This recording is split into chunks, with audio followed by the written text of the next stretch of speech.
Welcome back to the Circuit Revival, where today we're going to be looking at another PS5. So I don't know what's wrong with this one. It just says faulty, but if we take a look, it looks like it's all right condition. There's a few like marks and stuff on. Some strange sort of like colouring here. I don't know if this is because it used to belong to a smoker or something. But overall is in all right condition. So let's see what this does then. So if we get our power lead and we'll just try and see if this turns on.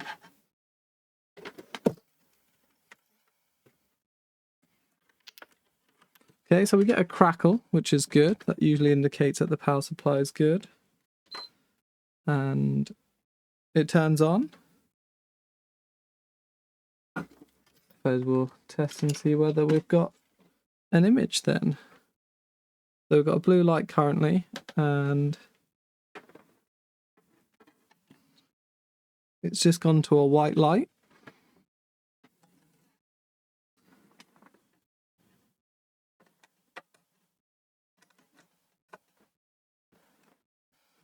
And I've just plugged the HDMI in.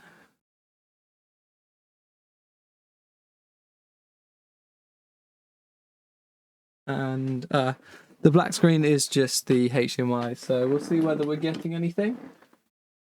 So we're not getting anything there through the HDMI, so let's just get this turned off. Okay, let's start just by bringing the scope over and having a look at what the HDMI on this looks like. Okay, so here we are under the scope, just looking at the HDMI here. So it looks all right in general. Maybe this clamp is pushed back a bit, but the actual HDMI itself looks fine. So I'm wondering whether maybe it's been pushed back. Now it looks about the same distance back as the rest of the components here. I know they're always slightly inset. Just rotate this to get a clearer image. But maybe it's either been knocked backwards, because I know that's an issue with the HDMI ports on these, or maybe the encoder's gone. So we'll undo the 5 billion screws and have a look. Okay, so here we are inside the console, and on the plus side, the warranty sticker here looks to still be intact. So we can see all of that sort of like grubbiness that I was talking about there. So I think this may have belonged to a smoker before. I think that tends to be what causes that sort of like tarring colour. But if we just zoom in, we can see here is the warranty sticker, and it does not look to have been removed at all, which is good. Tends to be a case of if the warranty sticker is not void, there's a better chance of sort of repair, because it means someone's not already been in it. But we'll just start to get this apart. I also recommend anyone that's doing work like this pick up one of these. So the bits that come with this, they're not magnetized themselves, because it's usually this bit that's magnetized, but this allows you to magnetize and demagnetize sort of anything you're using. So doing that means I've now got magnetized bits. Nice. Okay, so that fan's definitely gonna need a bit of a clean out. You can see even those markings are still over the bottom of the actual disk drive as well, which makes you wonder how they get sort of underneath there, but they seem to match up with these cables. I always hate that bit. It feels like it's going to break, but there we have the metal shielding off.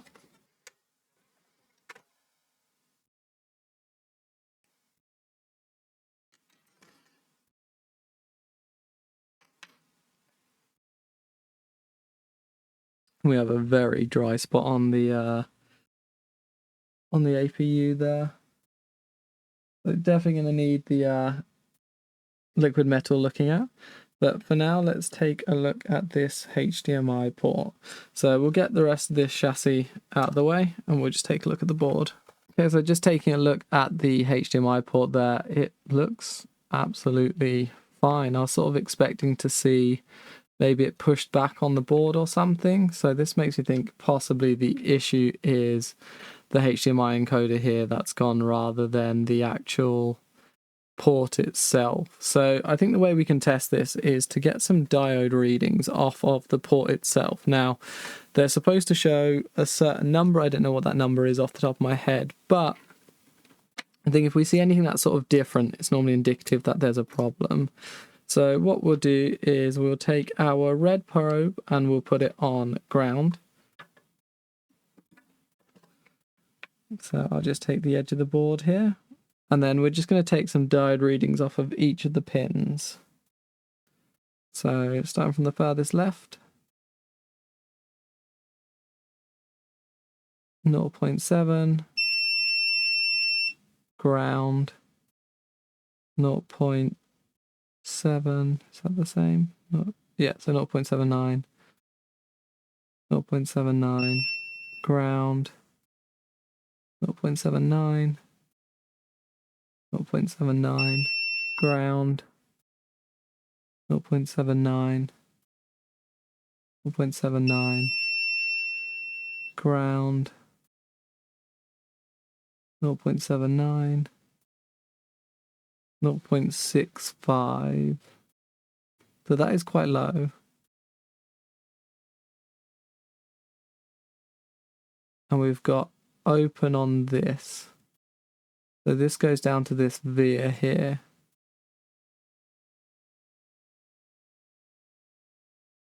Zero 0.53. 0.53. Ground. 0.4. 0.56. So the one that's throwing up is this one here, coming up with absolutely nothing.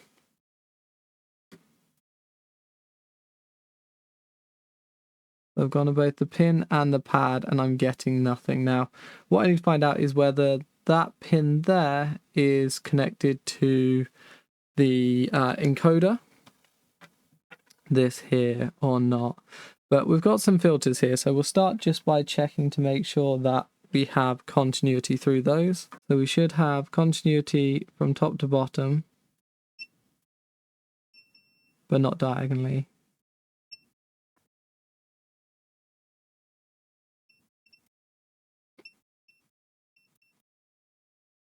Okay, so those filters are all okay. They are testing correctly. Now I'm just going to try and see if I can find out some information on what the diode value should be on this. I've done a bit of research and my understanding is each of the data pins, so the ones that come to here, should all register the same. But we can see that this one shows at 0.55, whereas all the rest show at around 0.79. So I think it might be the HDMI encoder that is the problem. I think it is this. So I'll look to get one of these ordered. So it's going to take a couple of days to get here, but we'll pause it for now and we'll come back once it's here. So here we are under the scope, and this Panasonic chip is the one we're looking to replace. I have my replacement here. So we'll start just by getting this one off the board, and then we'll look to get a new one on. So I'm going to start just by adding a bit of flux. Now, I don't think you'd need to add flux on this, but I'm just going to try and help myself along. And then we're just going to apply some hot air and then hopefully just lift it straight up. So I'm going to start by trying by removing the end of my hot air station in the hopes of not blowing everything completely off the board. And we'll see how this goes.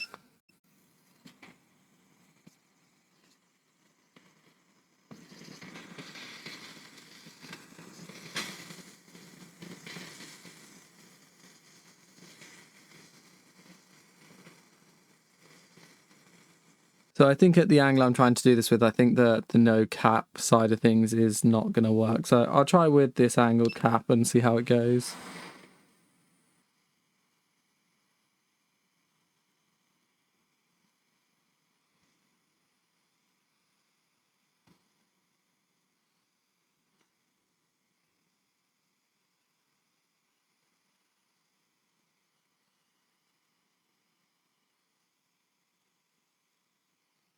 Okay, so obviously that was a bigger chip than I'm used to, so it took a while, and I think it slipped out of my tweezers. I went to lift it up. Now, I don't think I've knocked any components. I'm just looking around the board, and it doesn't look like there's anything that's been knocked out of place. Maybe this little cap here is slightly wonky, but it looks like it's still attached where it should be. So I think we felt lucky there, and when it came off, it didn't knock anything. So now all we need to do is just get the new one on. So to do that, I'm going to start just by adding some leaded solder to the board here, and then I'm going to add some leaded solder to the actual new chip to help it bond a bit better. I'm just going to come in and tin these pads.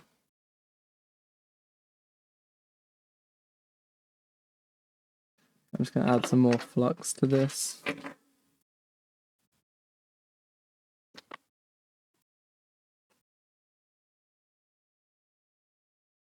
And just a little bit to the ground pad there. Don't think it's going to need a lot because there'll be some on the chip already. So we'll just clean this up a touch as well because we don't want too much flux on here because otherwise you end up sort of floating the chip and it doesn't quite sort of sit down. So we'll just get this all cleaned up a bit. Can always add some fresh flux when we come to add the chip. So here's the new chip.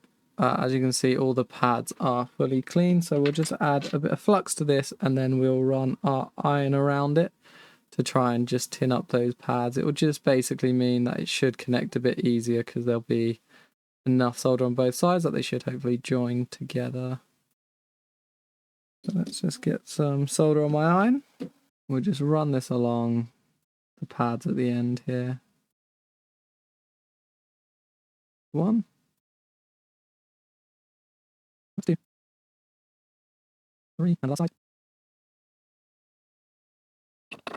And the last side we'll just add a tiny amount to the ground pad in the middle there. And then we'll add our chip. So I believe pin 1 will be up here as indicated by this little arrow here. Okay, so I believe it goes this way. You can sort of see the Panasonic logo there, and then looking at the other chip, if you read the Panasonic logo the right way up, the pin 1 marker is in the bottom right, so it'll be in the top right hand corner if it's upside down there. So I believe this is the way it goes. So we'll get our hot air back again, and hopefully we're not going to throw this chip across the board.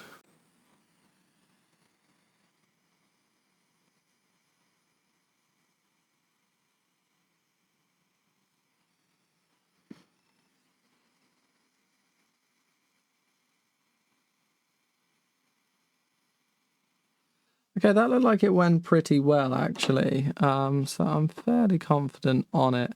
So we'll just get this sort of cleaned up and then we'll take a look at it once it's cooled down a bit. But it didn't seem like it went too bad. It might be a little bit wonky, but it doesn't look too bad. Just going to try and sort out this liquid metal because you can see there's a big, massive dry spot in the middle there. So what I'm going to do is I'm going to get some IPA on a cotton swab and I'm just going to try and bundle all of the liquid metal together,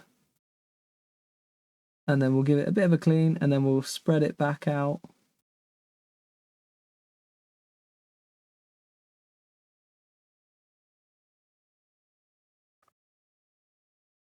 Okay, and now we just spread it back out.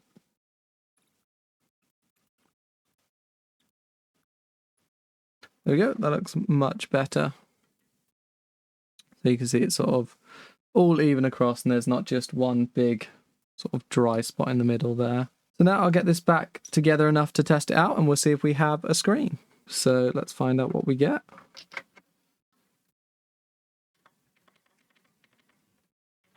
Okay, so we now have, oh, okay, now we have a light. So we're going to go to a white light.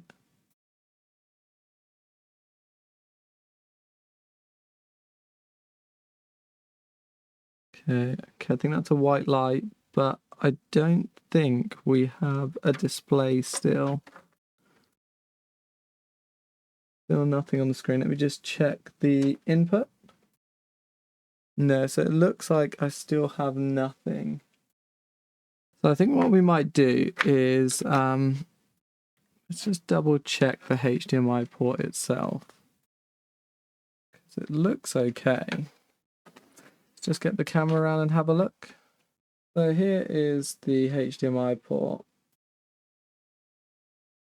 And if I'm being honest, that looks absolutely fine.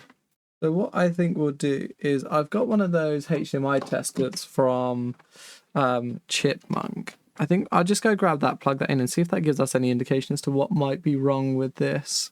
Okay, so here it is. It's the Chipmunk HDMI tester. So I'm going to plug this in and see what it gives us because it's got different lights on it that should give us an indication as to what, if anything, is wrong. So we'll plug that in. We'll get our power back again. And we'll turn it on. Hopefully we still turn on.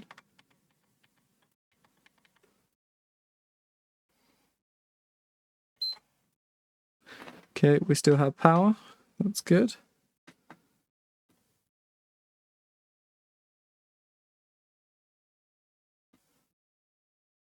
And I think we don't have a single light on this. I think we should be able to see these through. So the HDMI should give us a red light if the 5V is present. Blue light once it's read by the computer. And there'll be green lights on the other ports if we can see any data. So I don't think we even have power on this. Let's just reset. Okay, there we go. Okay, so we had it for a second.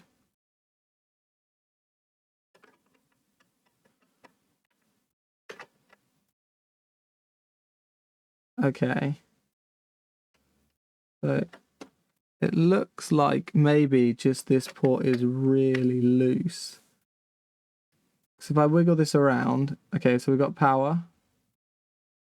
It's read by the computer, and then we have some of the data lines there. But then if I release it, you can see it disappears. Hopefully that translates. So looks like either way we are going to have to replace this port. Now, I don't know whether that was the issue the whole time. It could have been that this chip was absolutely fine. It was the port the whole time. So what I'm going to do is I'll probably keep hold of this chip because I can then test it and see if it works in a different console if I have an issue. But we'll definitely get this port swapped and hopefully that will be it. So yeah, this could be an absolute godsend of a device. So big shout out to JFix who has a discount code for these, and I managed to get that along with the USB tester. And if that's sort of diagnosed what this is for me immediately, then money well spent, I would say.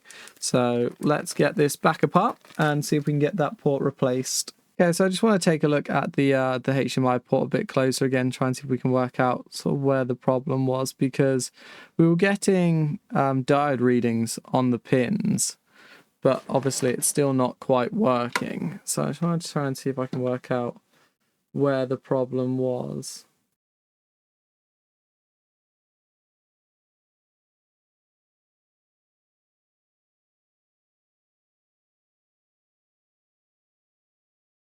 It doesn't look particularly loose. And we can check the pins.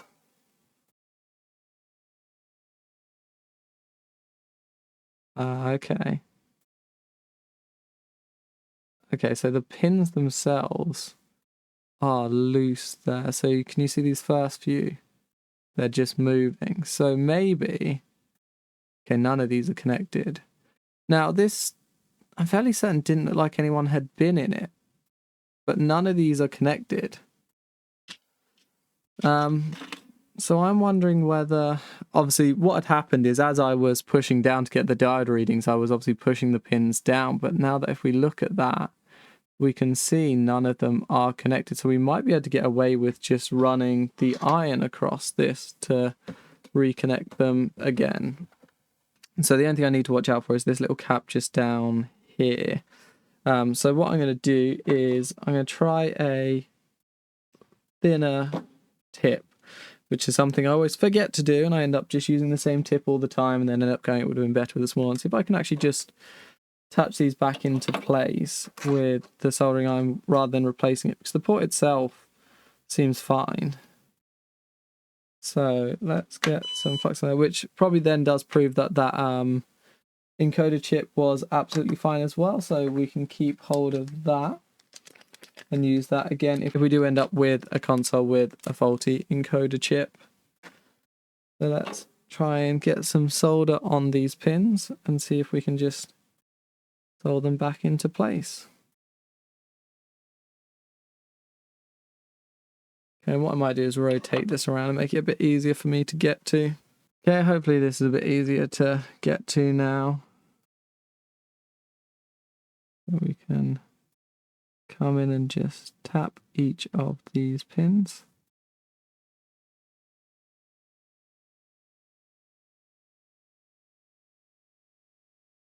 Now the difficult ones will be these ones just down behind this cap.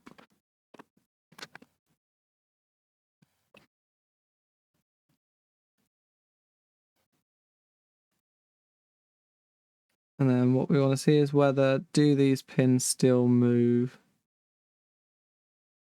We'll start with these end ones, which are the ones that were slightly harder to get to. That's connected. That's connected.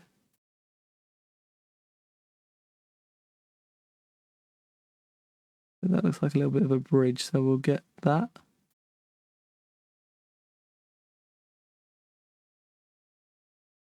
Okay, there's still a loose one there. Just come back in again, just to get a couple of those.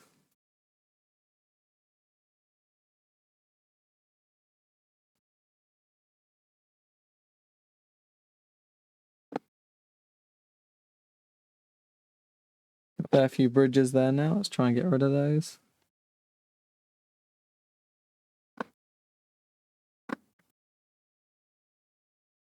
Yeah, let's just give these a nudge again, just to make sure they're all still soldered.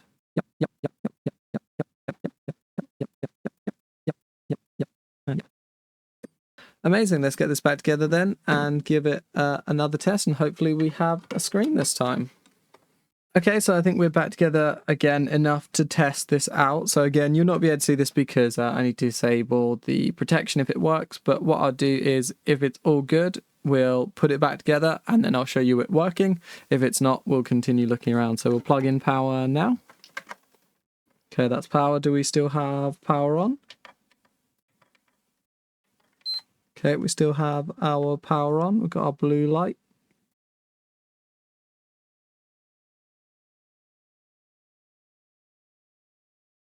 Okay.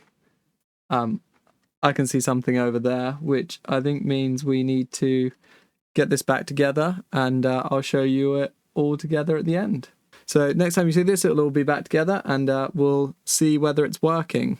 So we're all back together, so it's time for the moment of truth to see whether this is still going to work. So let's try and see if we can get the HDMI in.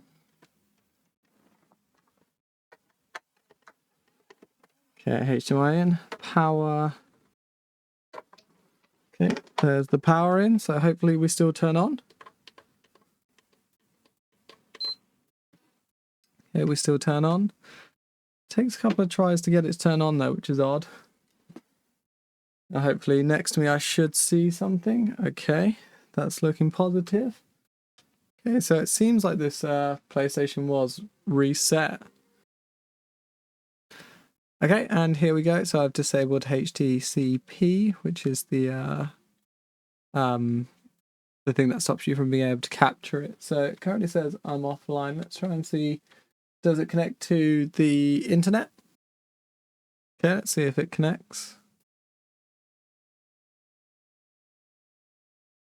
Okay, and there we go. We are connected to the internet. So I think we get to add one more to the screen here. So on the score, that brings us to 26 to 11. So thanks for watching, and we'll see you in the next one.